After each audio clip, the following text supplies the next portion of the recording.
संस्थापकाय च धर्मस्य सर्वधर्मस्वरूपिणे अवतारवरिष्ठाय രാമകൃഷ്ണായ തേ നമഃ.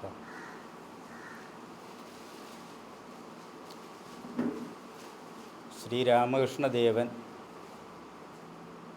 തൻ്റെ ഭക്തർക്കൊരു കൽപ്പതരുവാണെന്ന് സ്വയം വെളിപ്പെടുത്തിയ ഈ ദിവസം തന്നെ നമുക്ക് ഈശാവാസ്യോപനിഷത്തിൻ്റെ ഒരു ക്ലാസ് തുടങ്ങാൻ കഴിഞ്ഞത് വലിയ ഭാഗ്യമാണെന്ന് ഞാൻ കരുതുന്നു. നമുക്കറിയാം, നമ്മുടെ ഭാരതീയ സംസ്കാരം 10,000 വർഷത്തെ ചരിത്ര നൈരന്തര്യം ഉള്ള ഒരു സംസ്കാരമാണെന്ന്. ആ രീതിയിൽ ചിന്തിക്കുമ്പോൾ ലോകത്തിൽ നിലവിലിരുന്ന ഒരു സംസ്കാരവും ഈ രീതിയിൽ ഉള്ളവയല്ലെന്ന് നമുക്ക് കാണാം. അപ്പോൾ ഇത്രയും ദീർഘമായ ചരിത്ര നൈരന്തര്യമുള്ള ഭാരതീയ സംസ്കൃതി ലോകത്തിന് നൽകിയ ഏറ്റവും വലിയ ഈടുവയ്പ്പുകളാണ് ഉപനിഷത്തുകൾ. ഉപനിഷത്തുകൾക്ക് അതീതമായ ഒരു സംഭാവന സങ്കല്പിക്കാൻ പോലും ഒരു സംസ്കാരത്തിന് സാധ്യമല്ല. 4 വേദങ്ങളാണുള്ളതെന്ന് നമുക്കറിയാം. ആ 4 വേദങ്ങളിലും കൂടി 1180 ശാഖകളുണ്ട്. വേദങ്ങളും ഉപനിഷത്തുകളുമൊക്കെ എഴുതപ്പെട്ട കാലം ബുദ്ധന് മുമ്പുള്ള കാലമാണ്. ഇന്നത്തെ നിലയ്ക്ക് നോക്കുമ്പോൾ വളരെ പ്രാകൃതമെന്ന് പറയാവുന്ന കാലഘട്ടമാണ്. കൊച്ചു കൊച്ചു ജനസമൂഹങ്ങൾ ഒറ്റപ്പെട്ട് ദൂരെയായി കഴിയുന്നൊരു കാലത്ത് ഒരു സമൂഹത്തിന് ഒരു ശാഖ, അങ്ങനെ ആയിരുന്നിരിക്കണം ഈ 1180 ശാഖ ഉണ്ടായത്. ഈ 1180 ശാഖകളിൽ ഋഗ്വേദത്തിന് 21 ശാഖകളും യജുർവേദത്തിന് 109 ശാഖകളും സാമവേദത്തിന് 1000 ശാഖകളും അഥർവവേദത്തിന് 50 ശാഖകളുമാണ് പറയപ്പെടുന്നത്. അപ്പോൾ ഇതിൽ ഓരോ ശാഖയ്ക്കും ഒരു ഉപനിഷത്ത്. അങ്ങനെ നോക്കിയാൽ മൊത്തത്തിൽ 1180 ഉപനിഷത്തുകൾ ഉണ്ടായിരുന്നുവെന്ന് ആണ് നമ്മുടെ ട്രഡീഷൻസ് പറയുന്നത്. പക്ഷേ കാലപ്രവാഹത്തിൽ ഓരോ ശാഖയുടെയും ഉടമസ്ഥരായ ജനസമൂഹങ്ങൾ യുദ്ധത്തിലും മറ്റുമൊക്കെ നശിച്ചു പോകുന്ന സാഹചര്യം ഉണ്ടായിരുന്നതുകൊണ്ട് പല ശാഖകളും അപ്രത്യക്ഷമായി. ഇന്ന് ശാഖകളുടെ എണ്ണം താരതമ്യേന കുറവാണ്. നാളിതുവരെ ആധുനിക കാലത്ത് ഗവേഷകർ 200ഓളം ഉപനിഷത്തുകൾ മാത്രമേ കണ്ടെടുത്തിട്ടുള്ളൂ. അവയിൽ തന്നെ അച്ചടിച്ച് പ്രചരിപ്പിക്കപ്പെട്ട ഉപനിഷത്തുകൾ 109 മാത്രമാണ്. അവയിൽ എല്ലാം അത്യുത്തമമാണെന്ന് പറയാൻ പറ്റുകയില്ല. ശ്രീ ശങ്കര ഭഗവത്പാദർ വ്യാഖ്യാനം എഴുതിയവ ആയതുകൊണ്ട് ഈ 109 ഉപനിഷത്തുകളിൽ 10 എണ്ണം പരമപ്രധാനമായിട്ട് വിലസുന്നു. നമ്മുടെ ഭാഗ്യമെന്നേ പറയാനുള്ളൂ. ഉപനിഷത്തുകൾക്ക് ഏകദാനമായൊരു ശൈലിയാണെന്ന് പറയാറുണ്ട്. അപ്പോൾ ഈ 10 ഉപനിഷത്തുകൾ അതും ശങ്കര ഭഗവത്പാദരുടെ വ്യാഖ്യാനത്തിൽ പഠിച്ചാൽ മതി. ഈ നഷ്ടപ്പെട്ടു പോയതും മറ്റുള്ളതുമായ എല്ലാ ഉപനിഷത്തുകളുടെയും സാരാംശം നമുക്ക് കിട്ടുമെന്ന കാര്യത്തിൽ യാതൊരു സംശയവുമില്ല. അപ്പോൾ ശങ്കര ഭഗവത്പാദർ ഈ ഉപനിഷത്തുകൾ ചമച്ച ഋഷിമാരെ പോലെ തന്നെ ഈശ്വര സാക്ഷാത്കാരം നേടിയ ആളായതുകൊണ്ട് ഋഷിമാരുടെ ആശയങ്ങൾ അല്പം പോലും ചോർന്നു പോകാതെ അവയ്ക്ക് കൂടുതൽ തെളിമയോടുകൂടിയുള്ള വ്യാഖ്യാനം അദ്ദേഹം നൽകിയിട്ടുണ്ട്. അത് നമ്മുടെ ഇന്നത്തെ ഭാഷയിൽ ശ്രീ വിവേകാനന്ദ സ്വാമികൾ ഉൾപ്പെടെയുള്ള പലരും പുനർവ്യാഖ്യാനം ചെയ്തിട്ടുണ്ട്. അത് ആണ് നമ്മളിപ്പോൾ ഇവിടെ ആധാരമായി സ്വീകരിച്ച് നമ്മളിവിടെ പറയുന്നത്. വേദം എന്ന വാക്കിൻ്റെ അർത്ഥം എന്താണ്? അറിവ് എന്നാണ് വേദത്തിൻ്റെ അർത്ഥം. അപ്പോൾ എത്ര തരത്തിലുള്ള അറിവുണ്ട് എന്ന് ചോദിച്ചാൽ 2 വിധത്തിലുള്ള അറിവാണുള്ളത്. ഒന്ന് അപരാവിദ്യയും മറ്റേത് പരാവിദ്യയും. രണ്ടും പ്രധാനമാണ്. ലൗകികമായ അറിവുകളെയാണ് നമ്മൾ അപരാവിദ്യ എന്ന് പറയുന്നത്.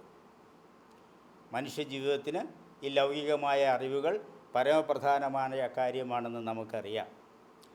അതേസമയം പരാവിദ്യകൾ ഈശ്വര സംബന്ധമായ അറിവുകളെയാണ് നമ്മൾ പരാവിദ്യകൾ എന്ന് പറയുന്നത്.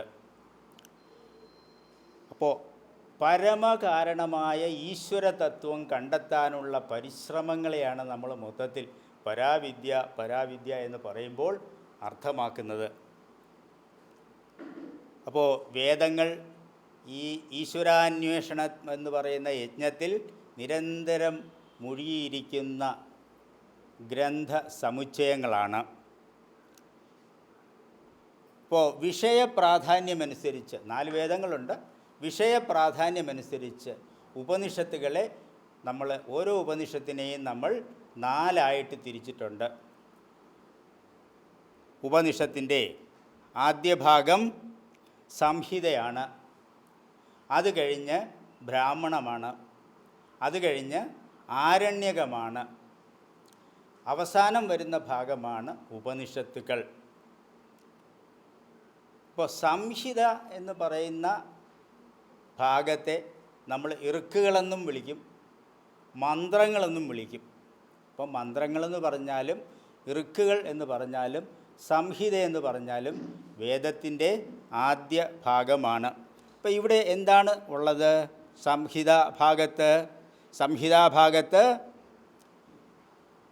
ഈശ്വര ആരാധനാപരമായ ദേവതാസ്തുതിപരമായ ഗാനാത്മകമായ ഭാഗമാണ് ഈ സംഹിതാഭാഗം. വളരെ ഗാനാത്മകമാണ്, ദേവതാസ്തുതിപരമാണത്. അപ്പോൾ ഈ പറയുന്ന ഇറുക്കുകൾ ഈ ഗൃഹസ്ഥന്മാരായ ആളുകൾ ഏത് വിധത്തിലാണ് ഉപയോഗിക്കേണ്ടത്, അതിനുവേണ്ടി ചെയ്യേണ്ട കർമാനുഷ്ഠാനങ്ങൾ എന്തൊക്കെയാണ്, എവിടെ വെച്ചാണ് യജിക്കേണ്ടത് തുടങ്ങിയ കാര്യങ്ങളെക്കുറിച്ച് വിശദമായി പറയുന്ന 2ാമത്തെ ഭാഗത്തെയാണ് നമ്മൾ ബ്രാഹ്മണം എന്ന് പറയുന്നത്. ഇപ്പോൾ ഗൃഹസ്ഥന്മാരാണ് ഈ യജ്ഞാധികാരികൾ. അതുകൊണ്ട് ബ്രാഹ്മണങ്ങൾ പ്രായേണ ഗൃഹസ്ഥന്മാരെ ലക്ഷ്യം വച്ചിട്ടുള്ളതാണ്. അപ്പോൾ ഈ ഗൃഹസ്ഥന്മാർ വയസ്സാകും, തങ്ങളുടെ ചുമതലയൊക്കെ മക്കളെ ഏൽപ്പിച്ചിട്ട് അവരല്പമൊക്കെ വേദാന്ത കാര്യങ്ങളിലേക്കൊക്കെ തിരിയും. ശാരീരികമായ അവശതകൾ വരും, കർമാനുഷ്ഠാനങ്ങളൊന്നും പറ്റാത്തൊരവസ്ഥ വരും. ആ അവസ്ഥയിൽ കർമാനുഷ്ഠാനങ്ങൾ ചെയ്യാത്തത് കൊണ്ടുള്ള ദോഷങ്ങൾ പരിഹരിക്കുന്നതിന് വേണ്ടിയും ഈശ്വരാന്വേഷണം ആത്മാന്വേഷണത്തിൻ്റെ ആവശ്യത്തിന് വേണ്ടിയും ഉപാസനാപരമായ കുറേ കാര്യങ്ങൾ അവർ ചെയ്യണം. അപ്പോൾ അത്തരം അവസ്ഥയിൽ ഉള്ളവർക്ക് വേണ്ടിയുള്ളതാണ് വേദത്തിൻ്റെ 3ാമത്തെ ഭാഗമായ ആരണ്യകം. അപ്പോൾ ആരണ്യകത്തിനകത്ത് ഉപാസനാപരമായ കാര്യങ്ങളാണ് വിവരിക്കപ്പെടുന്നത്. അപ്പോൾ നമ്മുടെ ഗൃഹസ്ഥാശ്രമവും വാനപ്രസ്ഥവും എല്ലാം കഴിഞ്ഞിട്ട് അടുത്ത അവസ്ഥ എന്താണ്? ജീവിതത്തിൻ്റെ സന്യാസമാണ് അടുത്ത അവസ്ഥ. അപ്പോൾ സന്യാസം എന്ന് പറയുന്നത് എന്താണ്? എല്ലാത്തരം ലൗകിക മോഹങ്ങളിൽ നിന്നും പിൻവലിഞ്ഞ് ഈശ്വര ചിന്തയിൽ മാത്രം മുഴുകി കഴിയുന്ന കാലമാണ് സന്യാസാശ്രമകാലം. അപ്പോൾ ആ കാലത്ത് ഉള്ള മാനസിക അവസ്ഥ വളരെ ഉദാത്തമാണ്. ആ മാനസിക അവസ്ഥയെ തൃപ്തിപ്പെടുത്താൻ ഋക്കുകൾ കൊണ്ടോ ബ്രാഹ്മണം കൊണ്ടോ ആരണ്യകങ്ങൾ കൊണ്ടോ പോലും സാധ്യമല്ല. കാരണം അതിലും ഉയർന്ന ഒരു മാനസികാവസ്ഥയിലാണ് ഈ സന്യാസത്തിലെത്തിയവർ നിൽക്കുന്നത്. അപ്പോൾ അവരെ തൃപ്തിപ്പെടുത്തുന്ന വേദത്തിൻ്റെ നാലാമത്തെയും അവസാനത്തെയുമായ ഭാഗമാണ് ഉപനിഷത്തുകൾ. അപ്പോൾ ആദർശാത്മകമായ മനുഷ്യ ജീവിതം എപ്പോഴും ആദർശാത്മകമായ മനുഷ്യജീവിതം എപ്പോഴും ചെന്ന് അവസാനിക്കുന്നത് ഉപനിഷത്തുകളിലാണ്. എന്തിനാ അങ്ങനെ പറഞ്ഞത്? എല്ലാ മനുഷ്യജീവിതവും അങ്ങനെയാണോ അവസാനിക്കുന്നത്? 95 വയസ്സായാലും മരിക്കാൻ ഇഷ്ടമില്ലാതെ കരഞ്ഞ് വിളിച്ച് ലൗകിക കാര്യങ്ങളിൽ ആമഗ്നരായിട്ടാണ് സാധാരണ മനുഷ്യർ മരിക്കുന്നത്. എന്നാൽ ആദർശാത്മകമായ മനുഷ്യജീവിതം വാർദ്ധക്യകാലമാകുമ്പോൾ അത് ഉപനിഷത്ത് ചിന്തകളിൽ അവസാനിക്കണമെന്നാണ് നമ്മുടെ ഭാരതീയ ഋഷി പുങ്കവന്മാർ നമ്മളോട് ആവശ്യപ്പെട്ടിട്ടുള്ളത്.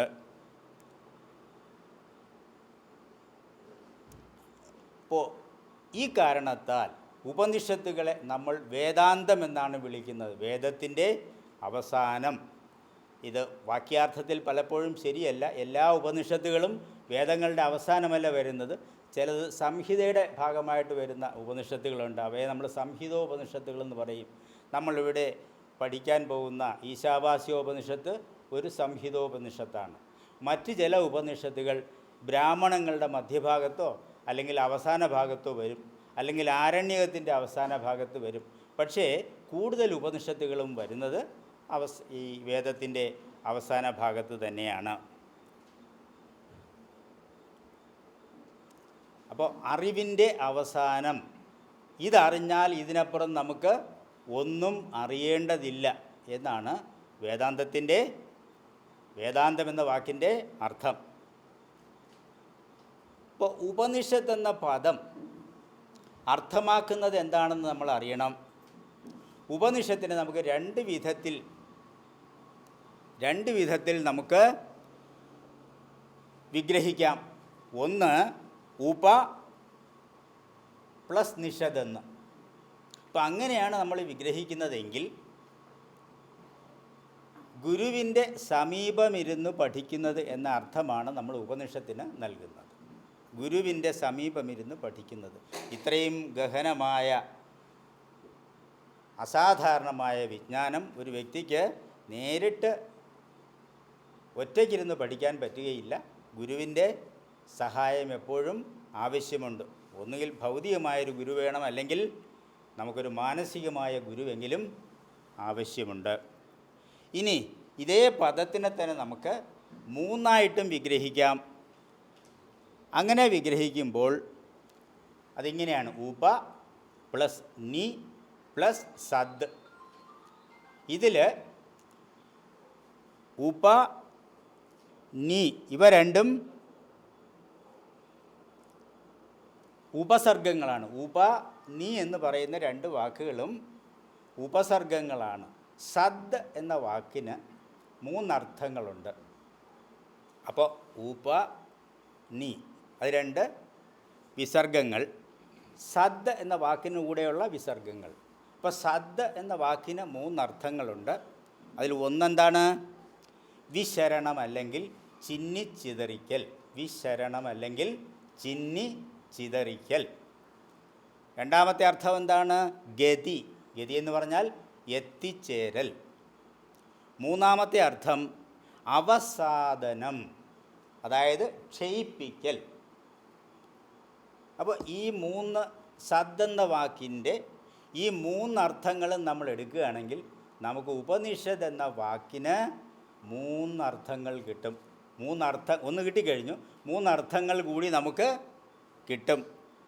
അതിൽ ഒന്നിതാണ്, അതായത് സംസാരകാരണമായ അവിദ്യാകാമങ്ങളെ ചിന്നിച്ചിതറി നശിപ്പിക്കുന്നത്. സംസാരകാരണമായ അവിദ്യാകാമങ്ങളെ വിശരണം ചെയ്യുന്നത്, അതായത് ചിന്നിച്ചിതറി നശിപ്പിക്കുന്നത്. സംസാരകാരണമായ അവിദ്യാകാമങ്ങളെ ചിന്നിച്ചിതറി നശിപ്പിക്കുന്നത്, അതാണ് ഒരർത്ഥം. മറ്റൊന്ന് ബ്രഹ്മത്തിൽ കൊണ്ടെത്തിക്കുന്നത്, ഗതി അല്ലെങ്കിൽ കൊണ്ടെത്തിക്കുന്നത്, ആ അർത്ഥം വരുമ്പോൾ ബ്രഹ്മത്തിൽ കൊണ്ട് എത്തിക്കുന്നത്. ഇനി അടുത്ത അർത്ഥം എന്താണ്? സംസാര ദുഃഖങ്ങളെ അവസാദനം ചെയ്യുന്നത്, ക്ഷയിപ്പിക്കുന്നത്. സംസാര ദുഃഖങ്ങളെ ക്ഷയിപ്പിക്കുന്നത്. അപ്പോൾ 4 അർത്ഥം നമുക്ക് കിട്ടി. അപ്പോൾ ഈ 4 അർത്ഥങ്ങളും സ്ഥാനസ്ഥിതങ്ങളായ അർത്ഥങ്ങളാണ്. അപ്പോൾ ഈ അർത്ഥങ്ങൾ നമ്മളോട് പറയുന്ന കാര്യം എന്താണ്? ഉപനിഷത്തുകൾ എന്ന് പറയുന്ന ഈ ജ്ഞാനസാഗരത്തിൻ്റെ വ്യാപ്തി എത്രയാണെന്ന് സൂചിപ്പിക്കുന്ന 4 അർത്ഥങ്ങളാണിത്. ഉപനിഷത്തെന്ന് പറയുന്ന ഈ ജ്ഞാനസാഗരം അസാധാരണമായ അർത്ഥവ്യാപ്തിയുള്ള ഒരു ജ്ഞാനരാശിയാണ് എന്ന കാര്യമാണ് ഈ വ്യത്യസ്തമായ 4 അർത്ഥങ്ങൾ സൂചിപ്പിക്കുന്നത്. അപ്പോൾ ഇവിടെ നമ്മൾ ഒരർത്ഥത്തിനകത്ത് കണ്ട എന്താണ്? ബ്രഹ്മത്തിൽ കൊണ്ടെത്തിക്കുന്നത്. അപ്പോൾ ആ ബ്രഹ്മം എന്ന വാക്ക് നമ്മൾ പ്രത്യേകം ശ്രദ്ധിക്കണം. ആ വാക്കിൻ്റെ അർത്ഥം എന്താണ്?